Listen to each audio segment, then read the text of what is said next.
This is the cylinder which I'll be making a mold out of.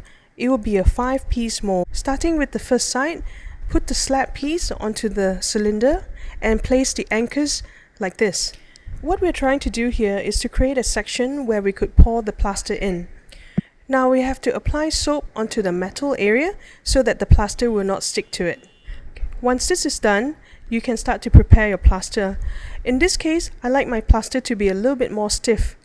First, I would apply it onto the clay area so that the clay area becomes stronger. Then I would pour the plaster into the area that I have created.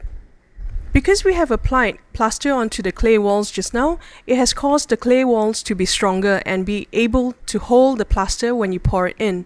Also, because the plaster that we are using today is a little bit more stiff, it's able to hold better. Using a plaster mix that is more watery can cause the walls to collapse. When the plaster has hardened, you can remove the walls. Then use a coin to create a keyhole. Just twist and turn like that. Now we will have to apply soap solution onto the plaster because plaster and plaster will stick together. Now we are creating the next 3 walls so that we have another section to pour the plaster in. For this second section, 3 sides of the walls will be made from clay slabs. For the plaster side, I'm just going to roll a coil and place it onto the edge like this. By doing this, it makes it easier for us to open up the mold when the mold is ready. Like before, get your plaster mix ready, apply it onto the wall, and then pour it into the section. My mix is a little bit more watery than I like it to be, but I think this would do. Once it's done, wait for the plaster to harden, then remove the walls. The plaster pieces does not seem to be sticking onto the metal cylinder, so we're going to tie a string to hold it down and make sure that it does not fall off when we do the third piece. For the third piece of the mold, just repeat the process. Create your clay walls and apply the soap solution onto the plaster side.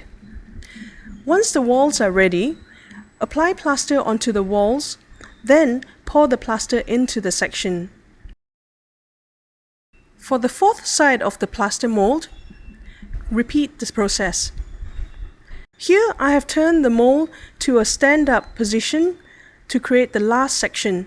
I'm going to use slabs to cover the holes, the opening of the area, then create a pouring hole by placing a solid cylinder-shaped piece right in the center.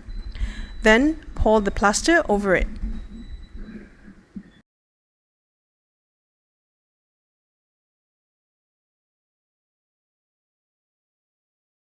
Monkey see, monkey like, monkey do. bananamana.com